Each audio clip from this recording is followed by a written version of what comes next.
We're back with Jeff Watanabe, Managing Director of Watanabe Ing Komeiji LLC.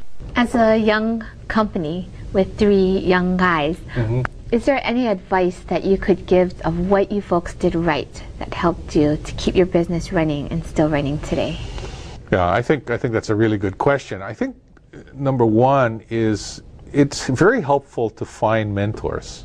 You know, to find people who have kind of been through part of that and who have some experience that you can tap. You don't have to listen to them. You don't have to do what they say, but at least they can give you a proper frame of reference, and they can help you judge how big a problem is, which is very difficult to do when you see a new problem that you never saw before. So I think that's one thing that people ought to be doing. They ought to be looking for mentors. And as I've gotten older, I've had the pleasure of having young people come and ask me something or ask my advice or whatnot. The other dynamic that occurs in that is perhaps a little cynical, but if somebody comes and asks me for my advice on a regular basis, I come to the conclusion that that's a brilliant person, right? Because they're asking me, So there's some of that too. There's a little bit of that kind of dynamic that people are willing, in other words, to be mentors and to be helpful where they can. The other is just hard work. I mean, I think that it's just hard work, and that kind of hard work can only be sustained over any period of time with passion. Without passion, you're not going to get that, because then it becomes drudgery. It becomes something that you really don't want to do for any length of time. And for both of you know as entrepreneurs that without that passion, you're not going to get there. And what that passion does is that it allows you to overcome the limitation of not being able to judge how big a problem is. Because you just attack every problem like it's a big one. And you know what? You overcome them. You overcome them. And that becomes a habit. Until you get older, and then you figure out which is big and which is small, and you kind of fall back into a different place. What would you say you're passionate about? Wow. I'm passionate about my family. I'm passionate about our community. I do a lot of my work in large cities. I've spent a lot of time in New York and in Washington, other money centers. And I've met a lot of people in that regard, people who grew up with me.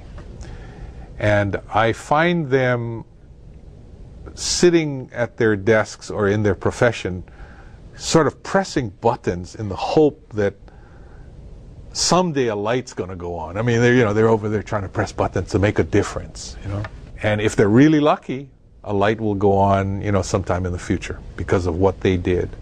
The glorious part about living in Hawaii is because we don't have a community that's based on transactional issues. We have a community that's based on relationships. So when you press a button in Hawaii, lights go on in fairly short order. That's a huge advantage of living in a place. There are other advantages about living in Hawaii too. But I think that ability of being able to push a button and doing something because you're trying to improve something else and seeing it happen is the greatest satisfaction I think I get.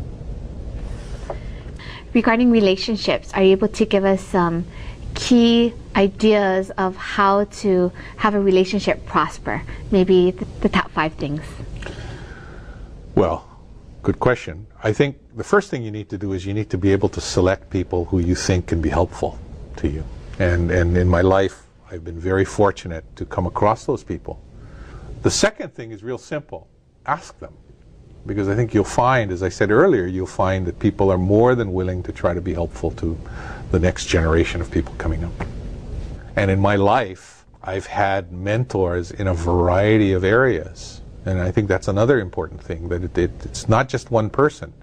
There are people who have excelled in a great many areas that are that can be of importance to you, that have wisdom. When I was a youngster practicing law, sometimes I'd get stuck. I'd get stuck on some issue and I really didn't know the answer. And there was a shoeshine guy by the name of Herbie, who used to be in the Coelho Lane and then moved to First Hawaiian Bank. He used to be in the basement of First Hawaiian Bank. And Herbie knew a lot of people, and he knew a lot about what was going on. And I'd go down and have my shoe shine, partly to kind of get away from the office. But I'd ask Herbie, hey Herbie, what do you think about this? And Herbie always had an answer, and 9 out of 10 times it was right on. you know. It was right on, because he had a good sense about him. So there are people like Herbie. There are people like Daniel Inouye, who have this tremendous capability of developing strategies and relationships. Herb Cornell was another one. Great loss to the community. Had run companies from the time he was, I think, in his 20s. Great wit. Never had meetings in his office. You know, he was a big guy. He used to run Dillingham Corporation in the old days. Later became chairman of the Campbell Estate. And he'd call me up and he'd say, "Can we meet?" And I'd say, "Sure." You know. And he said, "Well, I'll come to your office." And I said, "No, well, I'll come to your office." No. He said, "No, I'll come to your office." So he'd always come to my office, you know. And we had a little dinky law firm, and here's this guy who'd come in, and big executive. And when I got to know him better, I asked him once, I said, "Herb, why do you always come to my office? Why don't you let me come to your office?" And he said, "Jeff, when I go to people's office, I can control how long the meeting lasts." You know, I mean, that's brilliant. To me, it's brilliant, and I've always remembered that. You know, because you're right? Somebody comes to your office, you can't leave. You know, you can't turn it off. You know, and so Herb was a great mentor and had a great sense of humor. George Ariyoshi has this simple clarity about what he says and what he thinks and what he believes. That's a real important characteristic, I think, of having that kind of simple clarity. There's nothing complicated about what he says. You know, he says, "Look, you know, if you want something to happen, you got a plan." We all agree with that, right? But you know, I mean, he's always had that. Walter Dodds, you know, Walter and I are not that far apart in age, but you know, he's been a mentor, very much so. And Walter has this tremendous passion for life, and this he devours information. I mean, Walter just devours information, you know, and facts, and has instincts that are incredibly sharp, and he's very insightful. So, you know, you can go on and on, but there are a lot of people. Gladys Brandt, I don't know if you know Gladys Brandt. Auntie Gladys? Auntie Gladys was the head of Kamehameha School for Girls.